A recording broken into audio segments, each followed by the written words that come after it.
Hi, I'm Bill Osmolsky with the MacIver Institute, and this is your MacIver News Bulletin. The Joint Committee on Finance removed one of the last big roadblocks standing in the way of the next state budget last week. It approved a transportation plan that increases local transportation aids, reduces bonding, and there's no gas tax hike. But user fees, yeah, those are going up. There are some increases. The title fee would increase by $95.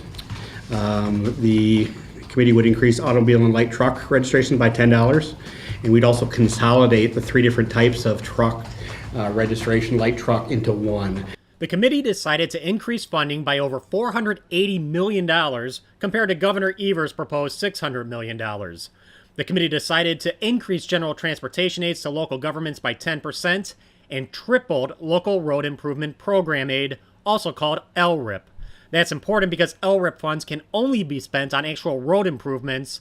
Local governments cannot spend them on general operating costs in their public works departments like they can with general aid. This is the most significant investment of new revenues into our transportation system in more than a generation. Lawmakers also decided to spend the Volkswagen lawsuit settlement money on buses, not on electric car charging stations as some Republicans wanted. VW's actually, in last budget, we allowed for the use of the VW settlement money for transit.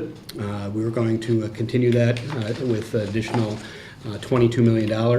We're also allowing a $3 million pot to be used for efficient school buses in our state as well. The Senate Committee on Health and Human Services recently held a hearing on direct primary care.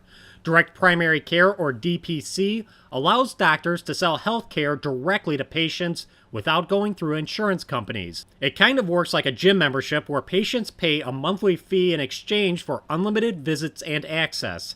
Supporters say it results in much more effective and affordable health care.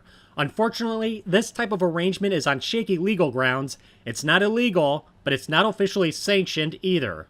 Wisconsin lawmakers are considering changing that. So the reason why we want to recognize it in statute right now is to protect both the physicians who are doing these types of practices by putting some laws in the book so they know exactly how they should operate and what's expected of them, but also to provide some consumer protection so that patients who enter into these contracts as well have some know exactly what to expect out of these types of contracts and arrangements.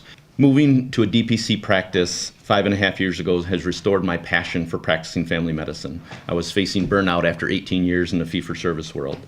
And I feel like once again I'm able to truly make a difference for my patients.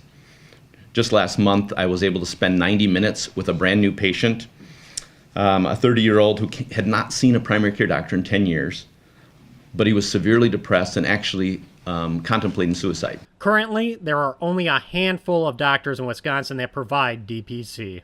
Meanwhile, back to the Joint Committee on Finance, Democrats working on the state budget attacked the Obamacare exchanges as unaffordable, despite plans in Green Bay and Milwaukee with premiums costing pennies a month for low-income individuals.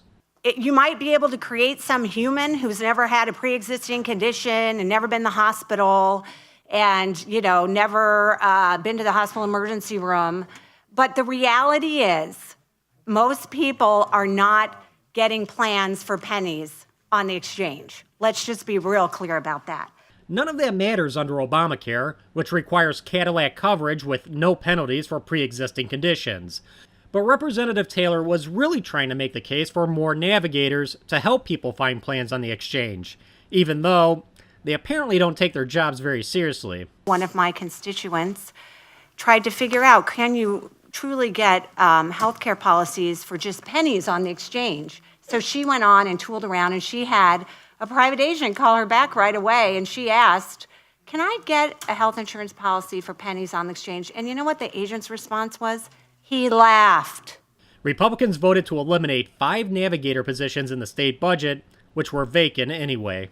The Joint Committee on Finance is expected to wrap up its work on the budget this week, and then it's off to the Assembly and Senate floor debates.